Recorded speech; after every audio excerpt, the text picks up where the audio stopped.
Hello. I wanted to hop on this week. I was going to hop over on this weekend and record something, but I'd been struggling for a few days with my depression. So that's kind of what I wanted to hop on here and talk about today.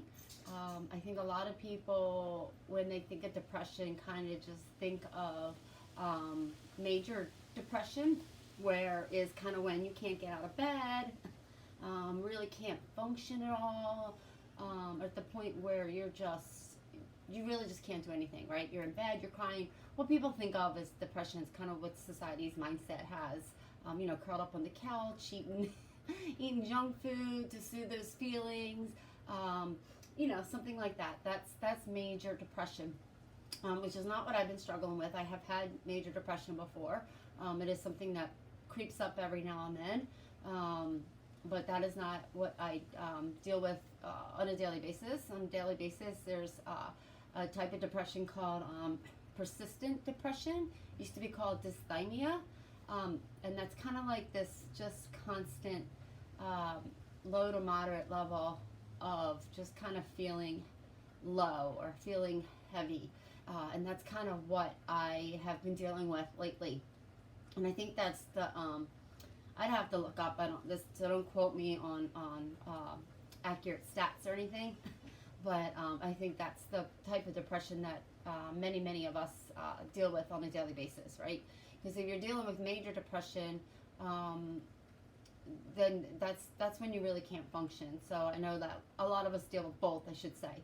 And then we can get out of our major depression, and a lot of us will still have this persistent depression, where it's, most days you can at least function and do exactly what you need to do, but everything may exhaust you, and that's kind of where I've been at.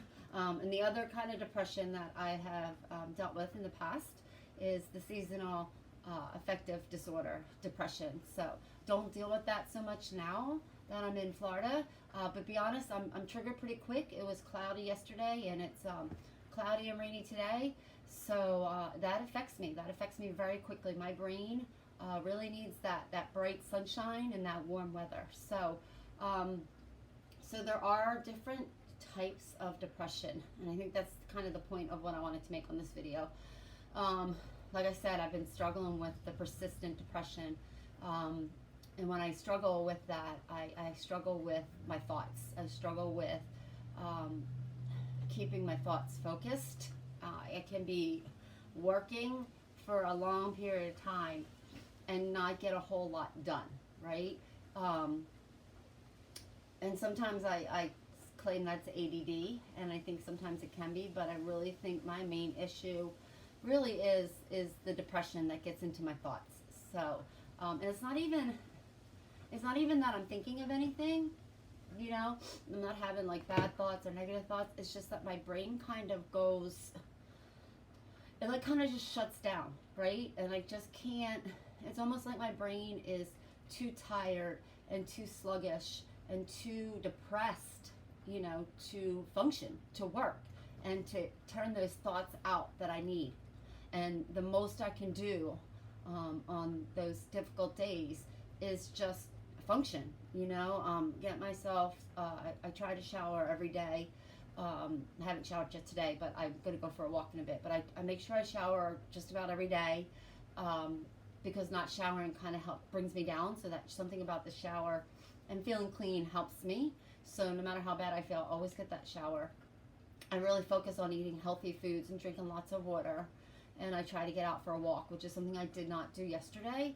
But I will do today. If it's raining, I'll go to the gym and walk on the treadmill. But I've got to do those three things, do those things every day to keep my mind going. And that helps a little bit more. So, but I started thinking over the weekend just how I was struggling. Just feeling like I didn't feel like doing anything. I wasn't crying. I wasn't super sad. I wasn't in bed. I was able to get out of bed. My mind kept wanting to go back into bed, but at the same time, I didn't want to go to bed. So I do think over the weekend, I was kind of teetering on maybe get a little bit more to the side of being major depression, but I putting in my tools. That's why I'm such a big fan and proponent of being prepared. You know, if you live with depression or anxiety or any mental illness, it's just so important to be prepared, right? And by be prepared, it means what I mean is knowing what helps you, knowing what you need to do to keep your mental health as strong as you need it to be, right? Whatever that's going to be at that time. Does that mean you're always going to be walking around happy as a clam and just smiling all the time? No. That's if you live with depression, anxiety, and it's chronic, then you're going to have it. It's something you're going to have to learn to manage and live with, just like someone who has diabetes or someone who has lupus or someone who has Crohn's disease, right? You can manage it. You can go into remission and not deal with it for a very long time, but that doesn't mean it may not come back. And I think the older you get, the more you realize that it wasn't a one-time thing. You know, there's situational depression, which I think everybody goes through at some point, right? And that's not really what I'm talking about here. Situational depression is, you know, when your first boyfriend or girlfriend breaks up with you and you're just so depressed and you can't get out of bed and you think it's the end of the world and you just can't move on, you know, and you're crying for days and, you know, that's a situational depression. Or if a good friend like cuts you off, you know, maybe you're sad. Or if you lose, you know, my son's cross country team didn't make it to state this weekend. So this weekend he was very depressed. That was a situational depression. He does not deal with depression. He will probably be fine by tonight or tomorrow. You know, situational depression is something that we all go through. What I'm talking about is your persistent, those of us who live with depression day in and day out, and it just basically depends on the level, right? So if that's you, then being prepared is just so important, and I can't stress it enough. So because I am prepared this weekend and last week while I was struggling, and I'm still kind of there, so I don't want you I'm still doing what I need to do. I knew what I needed to do last week. I knew sometimes, so it even though I'm prepared, sometimes I forget to look at my preparation, right?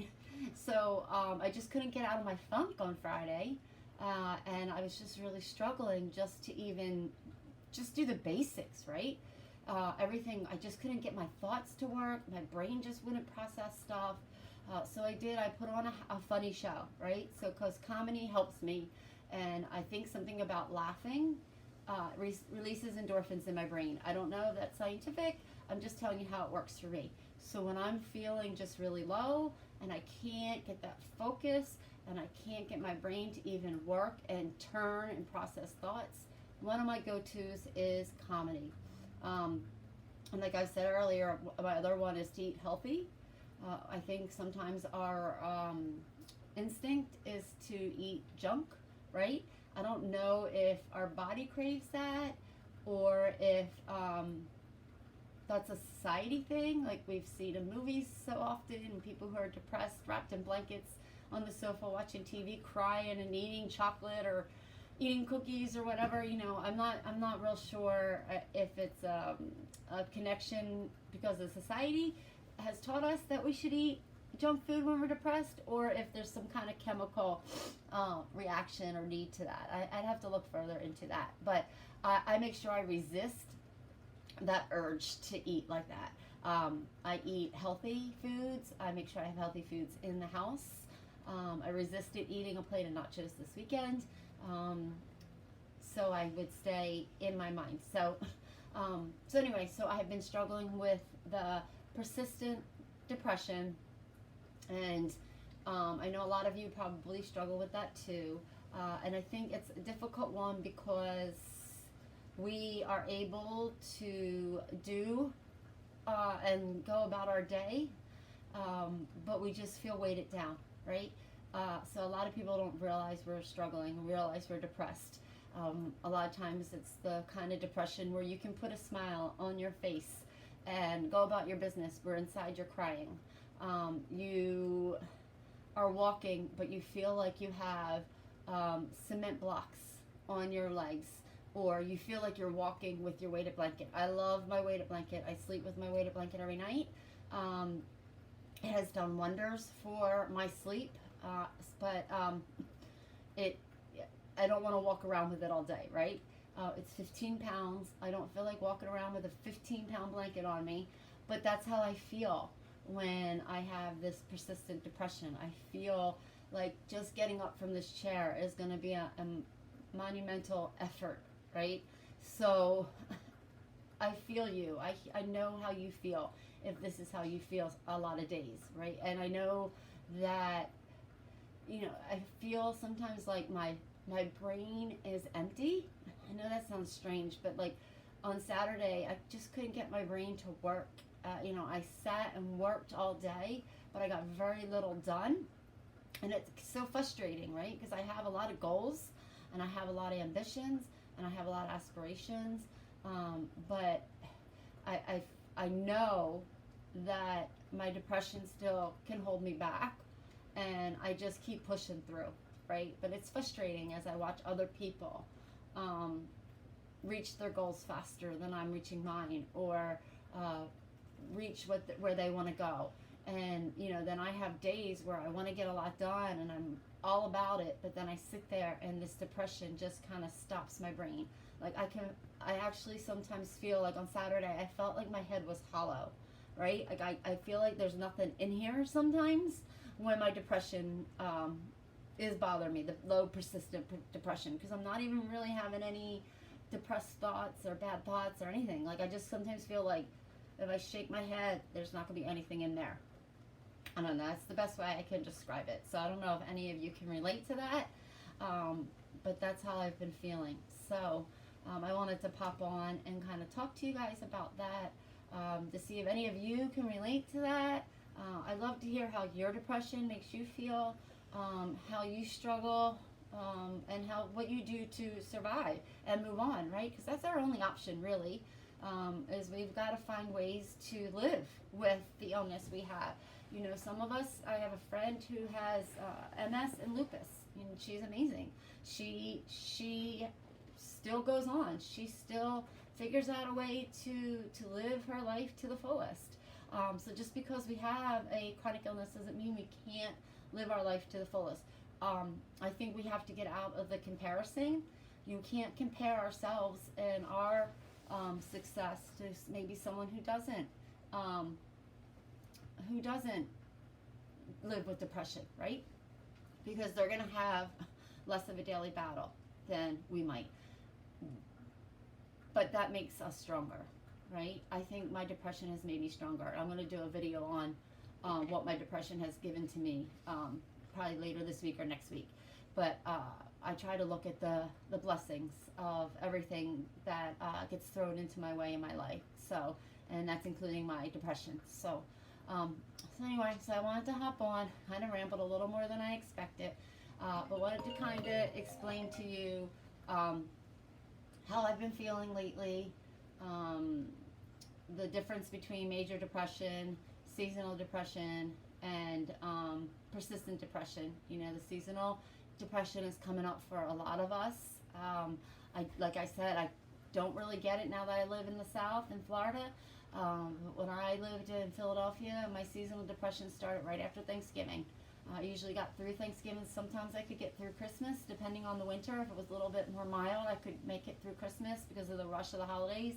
But bam, as soon as Christmas was over, I just started tumbling. So if seasonal depression is something that you struggle with, let's start getting you prepared. You know, let's start doing what you need to do, and come up with a plan to get yourself through the next few months, okay? Let's figure out how we can control our depression, the ways that we can put into effect into our life, so we control our depression and we can control our mental health rather than letting it control us, okay? That's my goal, and that's what I have learned to do for the most part. Yes, it still gets to me, but I know it's not going to last as long as it used to. And I know most of the time it's not going to be as severe as it once was, because I put in all these steps into place and all my preventions, and I have my plan, and that's what's so important.